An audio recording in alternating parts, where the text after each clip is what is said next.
Bomen uit de Hedwiegepolder krijgen een tweede leven. Het is woensdag 7 oktober. Dit is Zeeland Nu. Pleister op de wonden na moeizaam proces. Basisschool dicht vanwege coronabesmettingen. En nog veel onduidelijk over pakketjes in Borselen. Dag dames en heren, de ontpoldering van de Hedwiege is begonnen. De Hedwiege zal uiteindelijk veranderen in een gebied met getijden natuur, vol vogels. Populieren uit de polder krijgen definitief een tweede leven als uitkijktoren over het nieuwe gebied. Om de pijn van de omwonenden en andere Zeeuwen een beetje te verzachten. Hey jongen, ik heb de nieuwe plank bij me.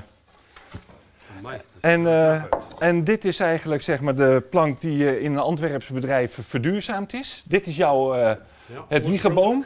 Hij is razend enthousiast. Rook Koster is als architect betrokken bij het Hedwige Prosper project. In de afgelopen maanden zijn er tientallen populieren gekapt in de polder.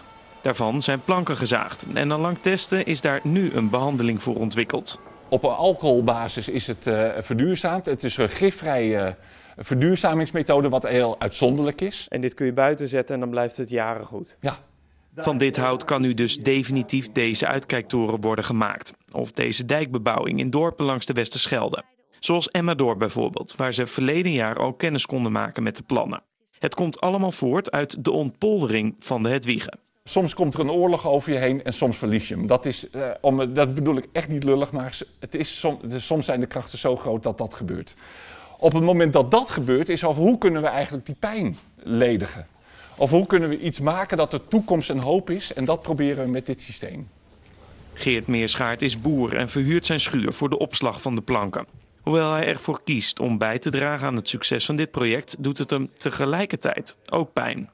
Die pijn zal altijd blijven, dus je kunt dat niet wegnemen. Dat is lekker uw kind dat sterft, dat zijn er kwijt. Dat is een deel van uzelf dat verloren is gegaan. Als u zo naar die planken kijkt en het feit dat ze dan een behandeling ondergaan en uiteindelijk nog gebruikt kunnen worden, wat doet dat met u? Ik vind het beter zo dat ze dan maar goed kunnen besteed worden en dan wij zelf ook nog iets aan hebben. Dat is een lichtpuntje. Ja, dus je gaat toch wel eens denken wanneer dat je zo een constructie met dat hout vervaardigt gaat zien. Gaat er bij ons toch al iemand anders gaat dat niet zien, die gaat zeggen, ja, het is mooi. Maar wij gaan toch wel eens zeggen, ja, dit komt uit onze streek. Allee, een beetje macho gevoel toch, hè? Van kijk, het komt wel van ons. Hè? Het is geschiedenis, cultuur, natuur, strijd, overstromingen, hoe doormodderen in zo'n delta. En daar gaat dit leven eigenlijk volgens mij over. En de planken. Ja. De Hedwiegepijn helemaal wegnemen, dat lukt waarschijnlijk nooit. Maar het is wel de bedoeling dat deze bewerkte planken die pijn enigszins gaan verzachten. Bij inwoners, bij betrokkenen. Al duurt het nog wel even, want in 2024, 2025 verwachten ze pas met deze planken te kunnen gaan bouwen.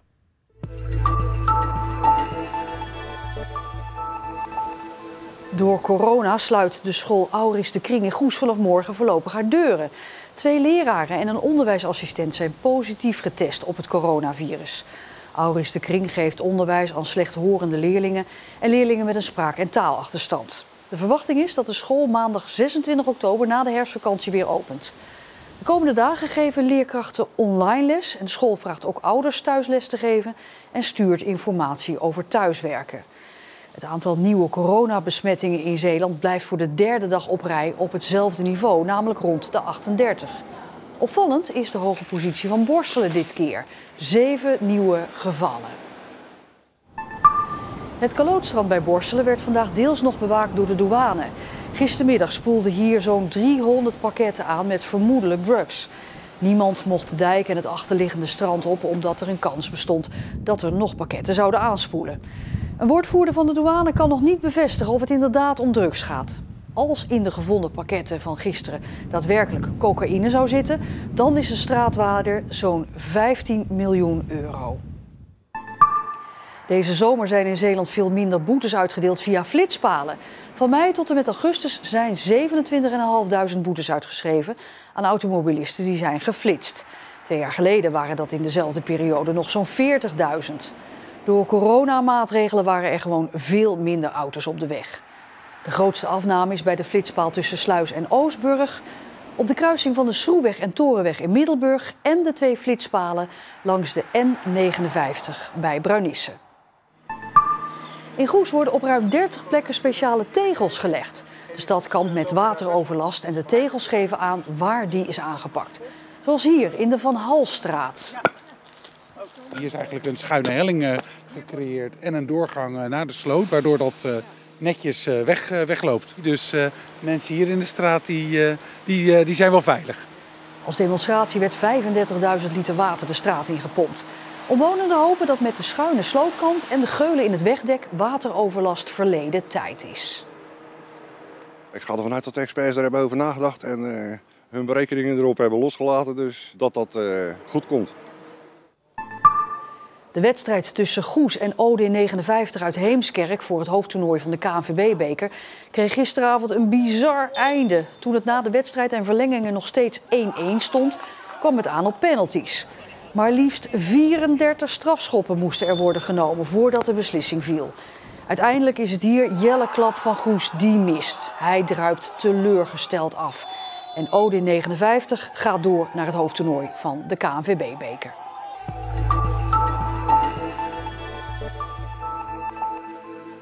De 71-jarige Kees Jansen is met pensioen, maar hij kan niet stilzitten. En daarom werd hij vrijwillig fietsenmaker in het AZC in Middelburg. Samen met bewoner en inmiddels goede vriend Jalil knapt hij fietsen op voor de bewoners. Als je wat ouder wordt, dan je zoekt iets om nuttig bezig te zijn. Nou, en dat is gewoon fijn hier. En ja, ik vind het gewoon fijn en niks is te veel. Veel plezier. Ja, goed. Prima. Goed school. Doei. Ja, doei. Ik ben gaan werken toen ik 16 was, dus ik heb ook nooit veel Engelse les gehad of zo. Ja, ik probeer gewoon, ja, goedemorgen, hoe is het, hoe gaat het? Ja, dat snapt iedereen nog wel. En dan vraag ik gewoon in het Engels vaak, wat is het probleem? Of ze geven het zelf wel aan, het zit daar of daar. Dus nou, los het op. En als de fietsenmaker Kees echt niet uit de voeten komt met de taalbarrière, krijgt hij altijd hulp van zijn collega.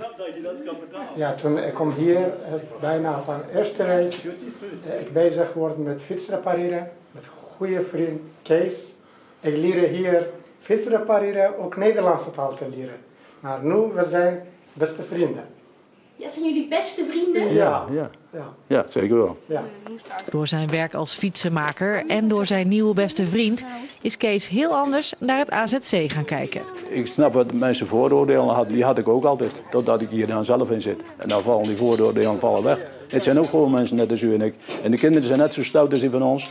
Want dan komen hier ook mensen, ja, voor- en achterband leeg, je ventiel eruit gedraaid. Maar ja, dat deden wij vroeger ook, toch? Het is niks anders. Kees heeft de mensen in het AZC dus goed leren kennen. Maar er gaat toch ook nog wel eens wat mis. En één ding heb ik meegemaakt, dat zal ik nooit vergeten. Maar toen had ik van die wijngums. En een wijngum zit gelatine in. En gelatine komt van een varken. Dus er waren hier een stuk of 6 van die kinderen. En ik had ze allemaal een wijngum uitgedeeld. Er was één meisje bij, die was wat ouder. En die dacht na, ze zei, gelatine in. Van een varken. Ik zei, ja, wist ik veel. Maar de meisje, ik moslim. En de kinderen, of ze geschoten werden, ze spugen het allemaal uit de mond en weg. Ja, want ik was de dader, zeg maar. Ik had het gedaan. En vergeet ik nooit dat verhaal. Foutje, kan gebeuren. Kees leert nog iedere dag. Rusten kan altijd nog. Ik doe het nog graag dus. Ik doe het nu 3 jaar en ik hoop het nog jaren te doen. Tot minimaal tot 75. Dat geloof ik wel al.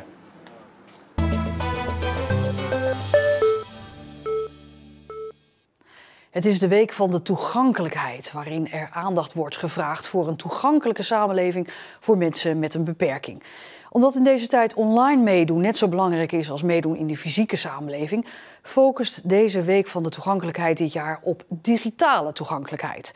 Een thema waar Visio, het Centrum voor Blinden en Slechtzienden in Goes, al jaren aandacht aan schenkt. Goedemiddag allemaal, ik ben Gijs Dees en ik ben ICT-trainer hier bij Visio in Goes, zoals dat heet. En ja, ik probeer mensen wegwijs te maken in het omgaan met een telefoon, met een tablet, met een computer. En, nou ja, en dat vraagt wat speciale handelingen wanneer het een telefoon is die door iemand wordt bediend die slechtziend of blind is. Wij willen ervoor zorgen dat de mensen om kunnen gaan met die hulpmiddelen, met die digitale hulpmiddelen.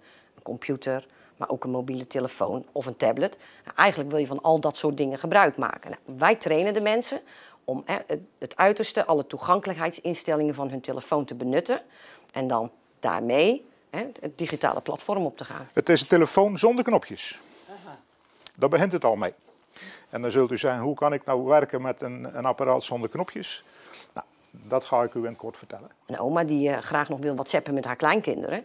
En eigenlijk de boot een beetje heeft gemist, maar toch mee moet. En het nu ook niet meer kan zien. Dus hoe doe ik dat dan? Nou, dan gaan we uitleggen hoe spraak werkt. En dan gaan we stapsgewijs uitleggen van hoe kan je nou met die spraak toch je kleinkind nog een berichtje sturen. Voor die mensen is dat van groot belang. Want zo blijven ze eigenlijk altijd deelnemen aan het normale leven. Want waarom zou je geen appje kunnen versturen als je slechtziend bent? De tablet. Zoals gezegd, het is eigenlijk als je een telefoon kan gebruiken, dan kun je de tablet ook gebruiken. Dat is namelijk het fijne. Hij werkt precies hetzelfde. Het wordt altijd belangrijker en we kennen ook mijn overheid, de DigiD, hoe log ik in. Onze wereld is er vol van. En ook als goedziende weten we ook dat het soms altijd niet simpel is om het voor elkaar te krijgen. En dan is het des te belangrijker dat ook mensen die slechtziend zijn dat toch aan mee kunnen doen. Bel Visio Goes. Ik bel Visio Goes thuis. Nou, dat het goed is, gaat hier aan de balie de telefoon over. Alles wordt digitaal. Vroeger kreeg je nog het herhaling. Nu zeggen ze, als je het weer wil zien, kijk dan www. Maar als wij zijn dat nooit geleerd, nooit gewend, nooit. En dan lig je naast de boot. Val je naar één. Maar nu, dat moeten we allemaal leren. Dus wij kunnen ook niet meer zonder digitaal.